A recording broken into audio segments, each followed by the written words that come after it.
Ajá, Gabriel Vera de este lado. El día de hoy les voy a hablar un poco sobre lo que es la teoría de la repulsión de los pares electrónicos de la capa de valencia, o por sus siglas en español TRPSB, también conocida como VSEPR por sus siglas en inglés.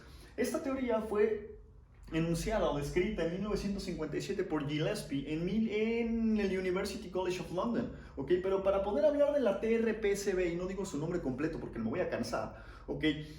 Necesitamos primero recordar algo que ocurrió unos cuantos años antes, de hecho unos 30 o 40 años antes de esta teoría, y es la famosa teoría de Gilbert Lewis para los enlaces covalentes. ¿Ok? Si bien fue Walter Kossel quien propuso la regla del octeto, ¿ok? Fue Gilbert Lewis a quien se le atribuye más la popularidad o a quien se le atribuye esta teoría. Independientemente de lo que nos haga creer la historia, ¿ok? Nosotros, solo para recordar un poco lo que son las estructuras de Lewis, Lewis propone para compuestos covalentes que se necesita un par de electrones para formar un enlace, al menos uno. Si se tienen más pares electrónicos se formarán enlaces múltiples. Por otro lado, aquellos electrones que no estén formando enlaces van a tratar de encontrarse en pares. El día de hoy nosotros sabemos que les gusta encontrarse en pares, al menos dentro de una misma molécula, porque es una configuración de menor energía de acuerdo a las reglas de repulsión de Pauli, que los espines se encuentren apareados, los espines electrónicos se encuentren apareados a que se encontrasen desapareados. En fin, la regla de Gilbert Lewis establece que solo se utilicen los electrones de valencia de todos los átomos involucrados, no los electrones totales, si no haríamos un caos. Y al final del día son los enlaces químicos y prácticamente todas las propiedades de toda la materia macroscópica que conocemos son consecuencia de las interacciones entre los electrones de valencia. Nosotros sabemos que para la molécula de agua el oxígeno tiene solo 6 electrones de valencia, 4 en orbitales p y 2 en orbitales s. Para este momento no nos interesa en dónde estén, ¿ok? Y para el hidrógeno solo tienen uno cada uno en un orbital s. Eso forma un total de 8 electrones de valencia, ¿vale? Gilbert Lewis estableció que el hidrógeno difícilmente va a poder ser un átomo central debido a que no tiene la cantidad de orbitales suficientes como para poder ser uno. Por eso será el oxígeno nuestro átomo central. Ponemos sus 6 electrones de valencia y un electrón de valencia para cada hidrógeno. Los acomodo de esa manera justamente para que yo pueda tener los enlaces direccionales como sé que los van a tener. Si los acomodase de alguna otra manera, difícilmente podría hacer entrar a este hidrógeno. ¿Ok? Y también para respetar un poco la simetría, pues porque me gusta la simetría. ¿Ok? Entonces nosotros vamos a tener dos regiones de alta densidad electrónica, o dos tipos de regiones de alta densidad electrónica.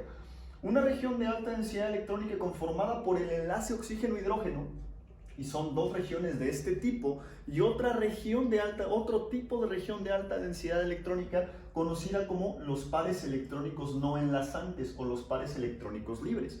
A partir de una estructura de Lewis, nosotros podemos utilizar la teoría de la repulsión de los pares electrónicos de la capa de valencia para poder conocer de una manera cualitativa, porque cuantitativamente es prácticamente imposible utilizando esta teoría, cuál será la geometría o la disposición espacial, es decir, de una molécula, en este caso la molécula del agua, ¿ok?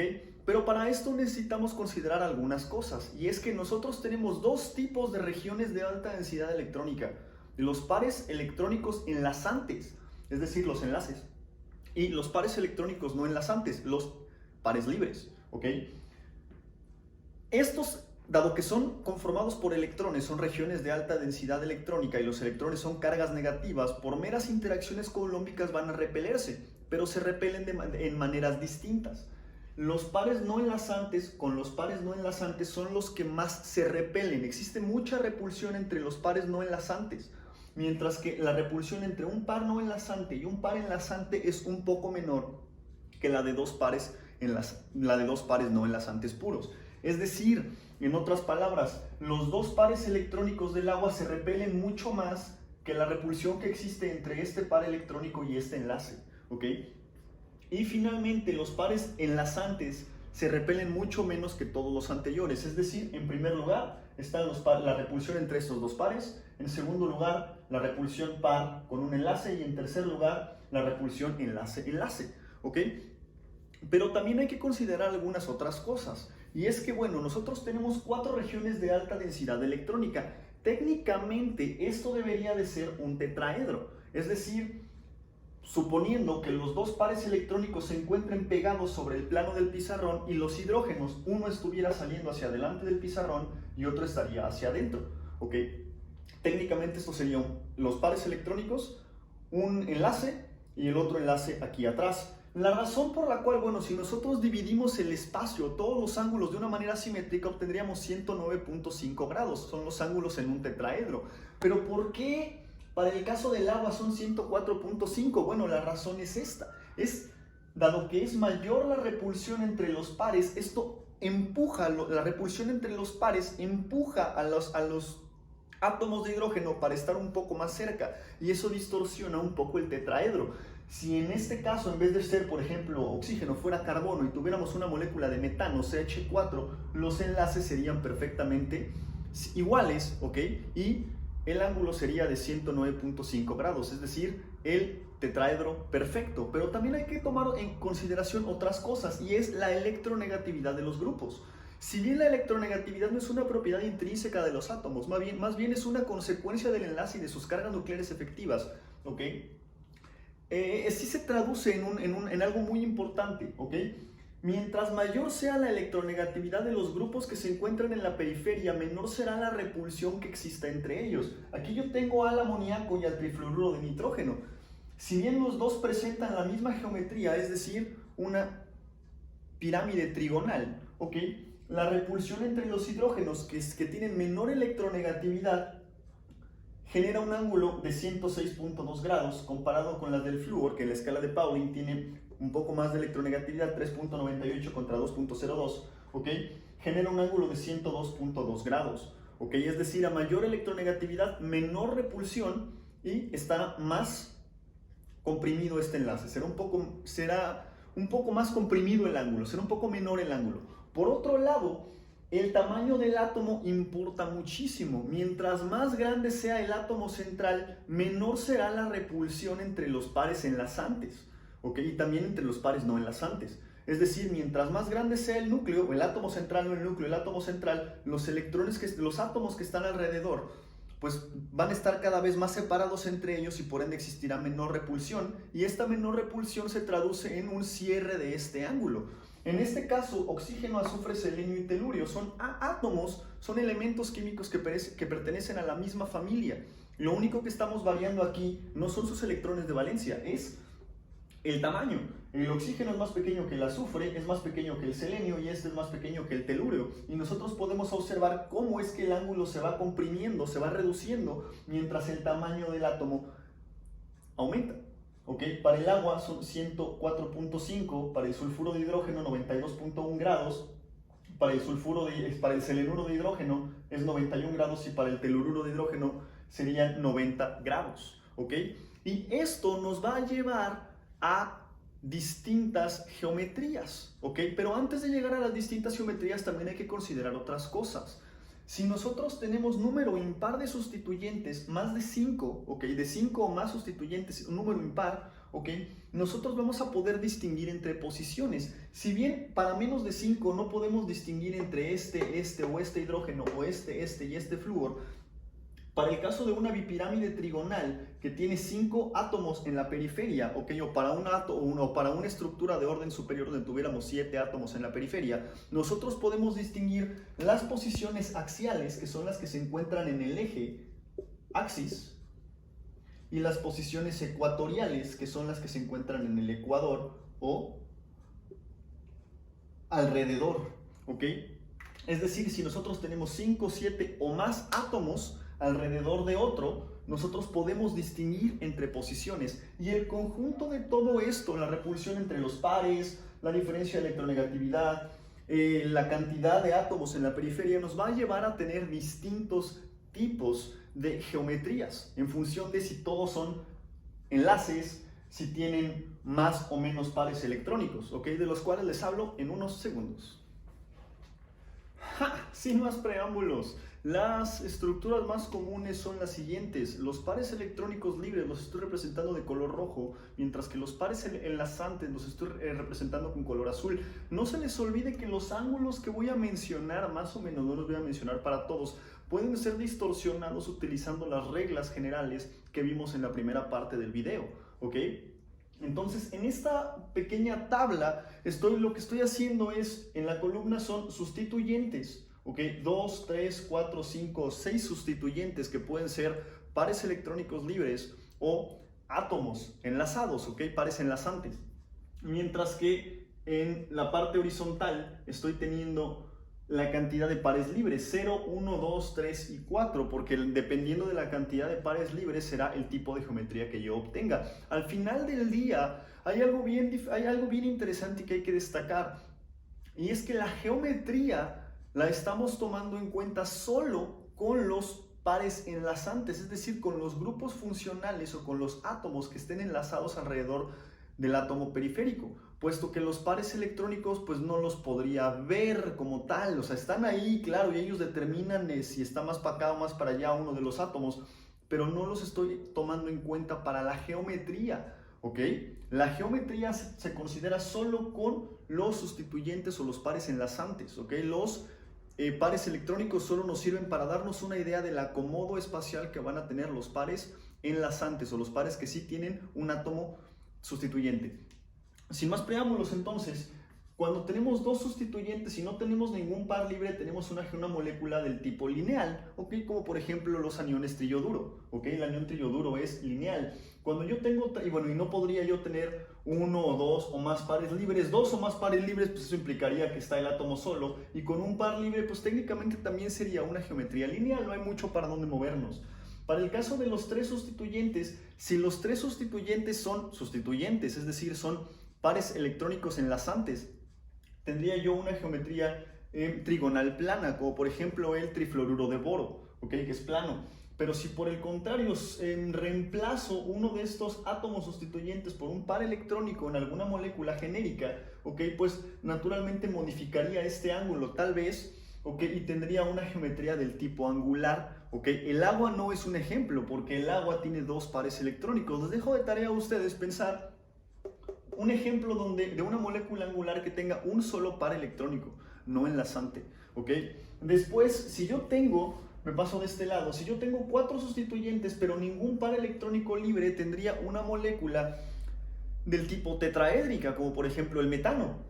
Pero si reemplazo uno de los sustituyentes por un par no enlazante, tendría una geometría de una pirámide de base triangular o una pirámide trigonal, ¿ok? Como por ejemplo la molécula de amoníaco, ¿ok? O de los ejemplos que les daba anterior con el trifluoruro de nitrógeno.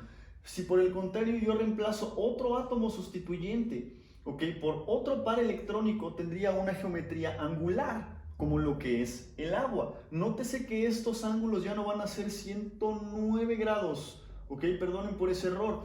Pueden ser diferentes dependiendo de la naturaleza de los átomos sustituyentes, ¿ok? Y pues, evidentemente su tamaño y su electronegatividad. Si tengo cinco sustituyentes alrededor de este átomo, voy a tener una geometría del tipo bipirámide trigonal. Nótese que para este tipo, yo ya puedo distinguir, como les comentaba anterior, entre los axiales y los ecuatoriales. El punto aquí es que no tengo ningún par libre. Si yo tengo un par libre, entonces voy a tener una geometría bien interesante que se le conoce como en forma de balancín o en forma de sube y baja, pues porque alguien le encontró una manera bien curiosa de que esto parece un sube y baja. Y tal vez lo podría parecer. Estos dos átomos que están abajo, la flecha que es continua pero abierta, ¿ok? Que representa como un triángulo, quiere decir que está hacia afuera del plano, mientras que la flecha, bueno, bien, el enlace comprendido por las líneas horizontales separadas quiere decir que está detrás del plano. Eso quiere decir que estos dos átomos de X, sea X cualquier cosa, estarían así, uno hacia adelante apuntando hacia ustedes, uno hacia atrás apuntando hacia el pizarrón, mientras que los otros dos están planos, uno aquí y otro acá. Y sí parece un sube y baja, ¿no? Las bases del sube y baja y pues el lugar donde de niños nos sentábamos, ¿no? ¿A quién no le gustaba jugar de sube y bajas? ¿Les tocaron? ¿Ok? Mientras que el par electrónico está arriba, pero nótese que el par electrónico no lo estamos considerando para la geometría, ¿ok? Pero sí para el acomodo espacial. Si yo por el contrario reemplazo otro átomo sustituyente por otro par electrónico, voy a tener una geometría del tipo en forma de T, y esta también es bien curiosa porque estaría representándola de la siguiente manera, ¿no? tengo uno aquí, otro acá y otro acá. Me faltaría un tercer plumón y tendría una geometría del tipo forma de T. Mientras que si reemplazo un tercer sustituyente por otro par electrónico, voy a tener una geometría lineal, ¿ok? Una geometría lineal justamente es la repulsión entre estos pares la que tiene que ser minimizada. Acuérdense que la repulsión más grande es entre los pares electrónicos libres, ¿ok? Entonces, de esta manera, si yo los pongo en posición ecuatorial, garantizo que tengan 120 grados entre ellos y se minimice la repulsión entre ellos, y es por eso que queda una geometría lineal. Si yo por el contrario tengo 6 átomos sustituyentes pero ningún par libre, voy a tener una geometría del tipo octaédrico. Pero si reemplazo uno de estos átomos sustituyentes por un par libre, voy a tener una pirámide de base pentagonal. ¿Ok?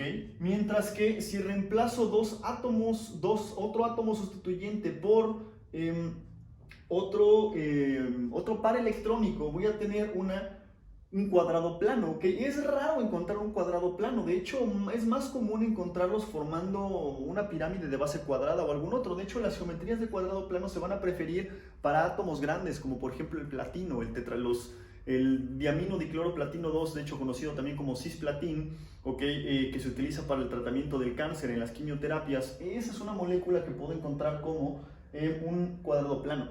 Ahora, si reemplazo otro átomo sustituyente por otro par electrónico, voy a tener entonces una forma de T bastante similar a esta, pero con 3 pares electrónicos. Nótense que ahí es donde volvemos a lo mismo. Los pares electrónicos solo me dan una idea del acomodo espacial, ¿ok? Pero la forma de T no depende de la cantidad. O sea, sí depende de la cantidad de pares electrónicos naturalmente, ¿ok? Pero no los estoy tomando en cuenta para la geometría, ¿ok?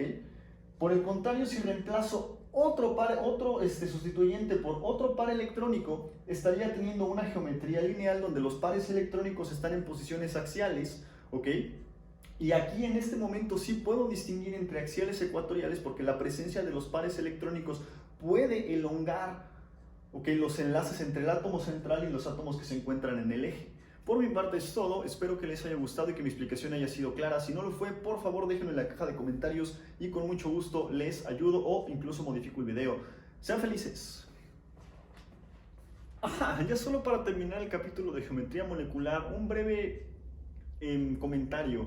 Y es que como parte de la geometría molecular, también tenemos que una de las consecuencias son los isómeros, es decir, tenemos la misma fórmula química pero distinto arreglo espacial. Nosotros podemos tener, por ejemplo, 2 isómeros conformacionales, ¿ok? Configuracionales, como por ejemplo las configuraciones R y S alrededor de un centro asimétrico de carbono para grupos genéricos, donde en este caso el hidrógeno está adelante y el hidrógeno está atrás. Son un tipo de enantiómeros, es decir, sus imágenes especulares se pueden o no se pueden sobreponer. En este caso sí se podrían sobreponer, si fueran diastereoisómeros no se podrían sobreponer. O podemos tener otro tipo que son los cis y los trans, en este caso el cis diamino dicloroplatino 2 o el trans diamino dicloroplatino 2. Nótese que la geometría es distinta, ¿ok? Y sus propiedades químicas, físicas, pueden ser total y absolutamente distintas. De hecho, la geometría determina cosas bien importantes como el momento dipolar, si son magnéticos o no, el color, muchas otras propiedades químicas, ¿ok? También puedo tener isómeros funcionales, como por ejemplo esta acetona y este aldehído, ¿ok? En los cuales tienen la misma fórmula molecular pero un diferente arreglo espacial, o este alcohol y este éter, ¿ok? Son solo ejemplos de algunos isómeros. Este no es un capítulo para hablar de isómeros, pero sí para hablar de algunas de las maneras diferentes en las que podemos encontrar distintos arreglos de una misma molécula o para una misma fórmula molecular, ¿ok? Y cómo es que se afectan sus propiedades. Sean felices.